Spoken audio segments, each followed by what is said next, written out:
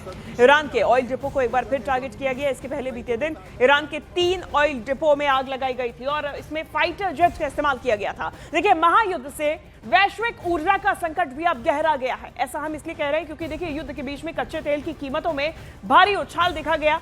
कच्चे तेल की कीमतों में 30% का उछाल देखा गया। अंतर्राष्ट्रीय बाजार में कच्चे तेल के दाम $100 प्रति बैरल के पार पहुंच चुके हैं। वहीं 30 महीनों के सबसे उच्चतम स्तर पर यह कीमत पहुंची हुई है और ऐसे में अब वैश्विक ऊर्जा संकट गहरा गया है। युद्ध के बीच में कच्चे तेल की कीमतों में भारी उछाल है और देखिए, स्ट्रेट ऑफ हॉर्मुज बंद होने के बाद में यह सबसे पहला चिंता का विषय था जो कि सामने आया था, क्योंकि कच्चे तेल के जो आयात निर्यात है वो स्ट्रेट ऑफ हॉर्मुज के थ्रू ही होता है। ये वही रूट है जहां से आयात निर्यात कच्चे तेल का होता है। कई ऐसी शिप्स भी हैं जो इस बीच इस रास्ते को अपनाने से अब रुक गई थी और अब इस महायुद्ध की वजह से ये और भी ज्यादा संकट गहराता हुआ नजर आ रहा है। इस बीच चूंकि सप्लाई कम हो चुकी है तो कच्चे तेल की अब कीमतों में उछाल देखा जा रहा है। कच्चे तेल की कीमतों में 30% का उछाल देखा गया और खास तौर से चूंकि जो देश इनका निर्यात करते हैं वो इस महायुद्ध में बिजी हैं, महायुद्ध में फंसे हुए हैं और इसी बीच कच्चे तेल की सप्लाई ठप हो गई है। अब कच्चे तेल की कीमतों में बढ़ोतरी की असली वजह आप समझिए। देखिए, असली वजह आपको समझाते हैं कि आखिर कच्चे तेल की कीमतें अचानक से क्यों बढ़ गई हैं। दाम बढ़ने की वजह सबसे पहले है हॉर्मुज स्ट्रेट का बंद होना। स्ट्रेट ऑफ हॉर्मुज बंद हुआ और इस वजह से कच्चे तेल की कीमतें बढ़ी है।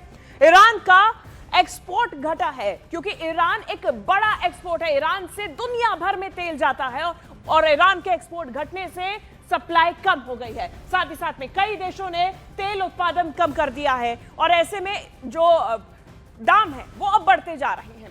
दूसरी तरफ शिपिंग कॉस्ट में इजाफा हुआ है। शिपिंग कॉस्ट वो होता है तेल को एक जगह से दूसरी जगह तक ले जाना, और चूंकि अब शिपिंग में दिक्कतें आ रही हैं, इस तेल को एक जगह से दूसरी जगह पहुंचाने में दिक्कत आ रही है और इसीलिए दाम बढ़ गए हैं। तो चलिए अब आपको बताते हैं कि हॉर्मुज स्ट्रैट क्या है, जिसके बारे में बार बार जिक्र किया जा रहा है। देखिए, हॉर्मुज स्ट्रैट एक सकरा जल मार्ग है और उस जल मार्ग की हम बात कर रहे हैं जो कि इस्तेमाल किया जाता है। फारस की खाड़ी का है ये मार्ग, ओमान की खाड़ी से और आगे अरब सागर से ये इसे जोड़ता है।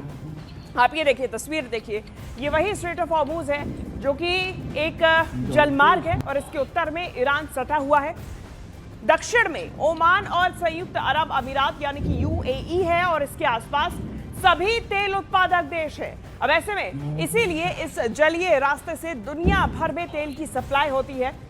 हॉर्मुज स्ट्रैट करीब 167 किलोमीटर लंबा है और इसके दोनों मुहाने करीब 50 किलोमीटर चौड़े हैं। चलिए आपको दिखाते हैं, समझाते हैं कि आखिर स्ट्रेट ऑफ हॉर्मुज क्या है। आप इसे समझिए, ओमान इस तरफ, यूएई इस तरफ और यहां पे ईरान, ओमान, यूएई इस वक्त महायुद्ध में फंसे हुए हैं। अब इसके बीच में समझिए, ये है ओमान की खाड़ी और ये है स्ट्रेट ऑफ हॉर्मुज। यही वो जल मार्ग है जहां से तेल का आयात निर्यात होता है। यहां पे इंपोर्ट एक्सपोर्ट होता है, शिपिंग होती है।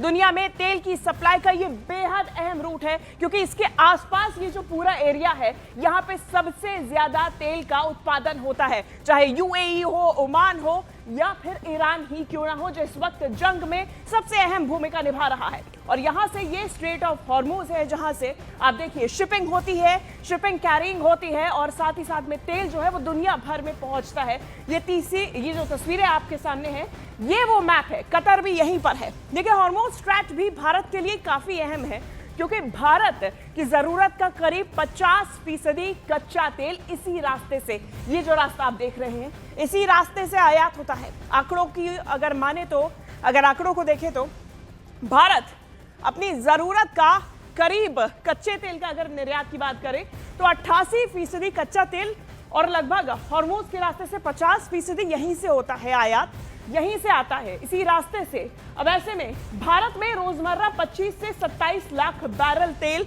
पहुंचता है। आप अंदाजा लगाइए कितनी संख्या में ये जरूरत है। इराक, सऊदी अरब, यूएई और कुवैत से ये तेल आता है भारत की तरफ, लेकिन अभी ये युद्ध की वजह से फंसा हुआ है और भारत की करीब 7% एलएनजी भी इसी का हिस्सा है। कतर और यूएई से एलएनजी भारत आती है, कतर और यूएई से, इसी रास्ते से। और साथ ही साथ में भारत में एलपीजी की आपूर्ति भी हॉर्मुज के रास्ते से ही होती है।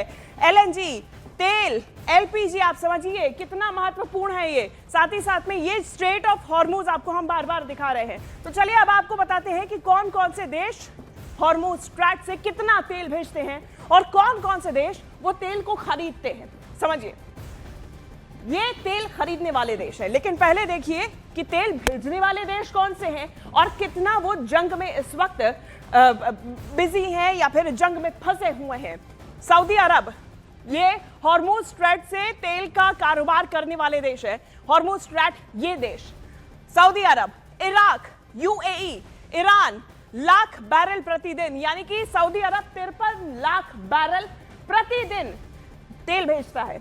इराक 32 लाख बैरल प्रतिदिन, यूएई 18 लाख बैरल प्रतिदिन और ईरान 15 लाख बैरल प्रतिदिन। अब जाता कहां है इन देशों में? अब ये देश देखिए, चीन के पास सबसे ज्यादा 54 लाख बैरल प्रतिदिन चीन को तेल जाता है।